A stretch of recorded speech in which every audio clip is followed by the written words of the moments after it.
Hello everybody, Marty Richards with Greater Richland Tourism here today, and we've been wanting to bring some really cool local information about fishing in the Greater Richland area. It's taken us about 4 years, but we finally did it. So here we are today with local fishing. I'm going to call you an expert because we've been watching you today, and you know a heck of a lot more than many people that I've seen fish before. But we got Charles Rathmann with us today, resident of the area. And Charles, you've got experience fishing not just the creeks and streams, but also the Wisconsin River as well. So you're our expert. Okay, well, God help us. Yeah, exactly. So Charles, thanks for joining us today. And really today we're going to kind of focus on trout fishing. We get a lot of visitors, guests to the area that understand, and you know the area is well known to be a real haven for fishing for trout.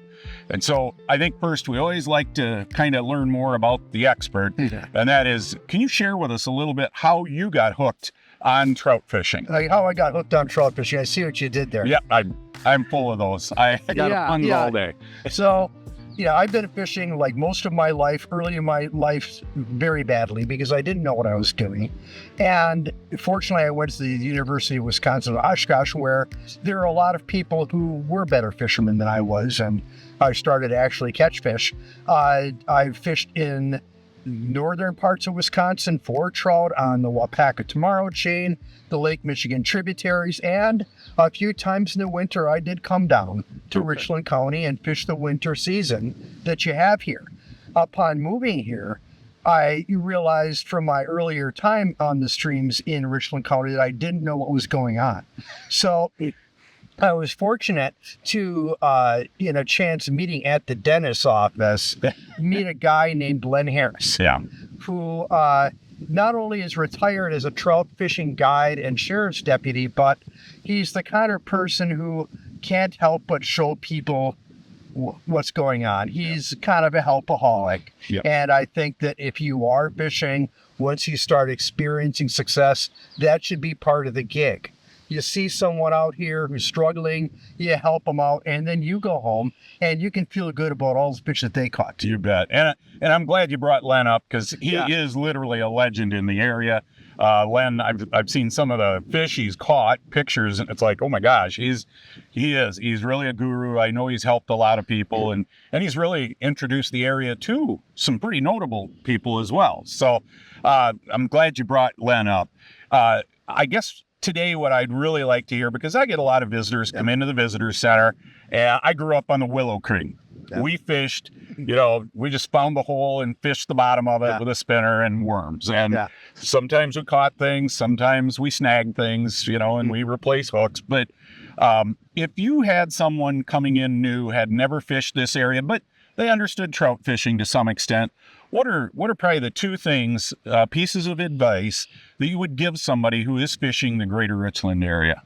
Well, the one tip would be to go to school on the Len Harris methods, which if you're not a fly fisherman, I enjoy fly fishing, but when I first met Len, he's strictly spin fisherman, strictly a Panther Martin spinner, cast upstream.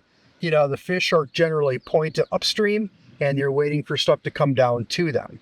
Just with those simple steps on these small streams, you're probably going to catch some brown trout. There's a lot of them. So there are a lot of small streams in the area that get some pressure, but not a lot. So they're not very bright, which makes them good fish to kind of pursue. The other thing is, if you're going to wind up fly fishing, like a 3-weight or a 4-weight fly rod is really all you need here. Any of these streams you can pretty much cast right across. So you're not laying out that distance cast a lot. You're sneaking up on the fish, dropping something onto them, and catching them. The flies here can be pretty simple.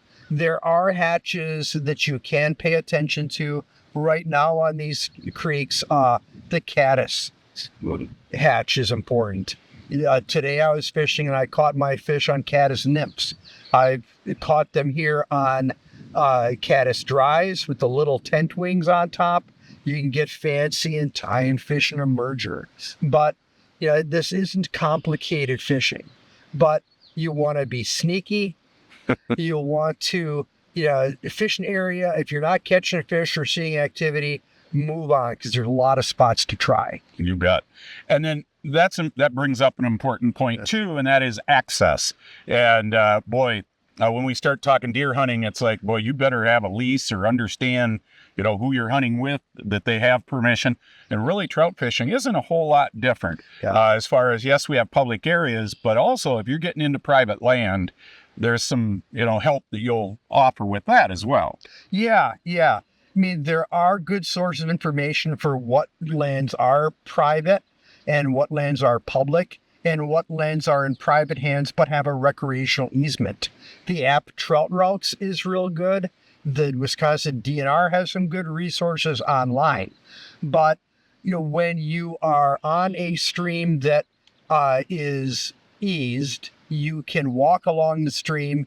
You don't want to mess with any of the vegetation. You don't want to pick morel mushrooms or wildflowers. You just leave it all be. When you're in a section of stream that goes through private property, maybe it's even posted, you're okay as long as your feet are still in the water. So a stream like this, you can probably walk all the way across it. But in some of these streams, you get to areas where you cannot easily keep your feet wet and avoid walking on private property. In those situations, it's better to skip those areas. There's some precedent for being able to get out of the water to go around that obstruction or around that hole. But smart people would likely just keep walking and go somewhere else. And asking for permission if you're going to access on private land, that's paramount.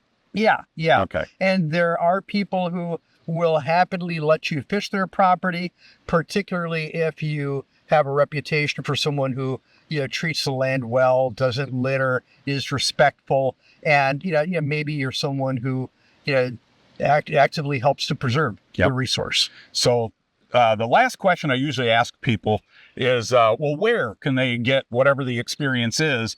But what I've learned is if I ask a local trout fisherman where they caught the big fish, you would think they were in the witness protection program. They're pretty territorial. Is that generally the rule? Yeah, well, the rule is in fishing, there's two rules. The first one is don't give out all the information. And that's it. Yeah. But really, looking at trout routes, when you see an area that has a public easement, chances are there's good fishing there. The other thing is, if you look at maps of the trout streams, you'll see designated fisheries areas. Those are some place that folks will automatically go to if they're new to the area, and we're going to fish here. Those are critical resource areas. They're rearing areas for the young trout.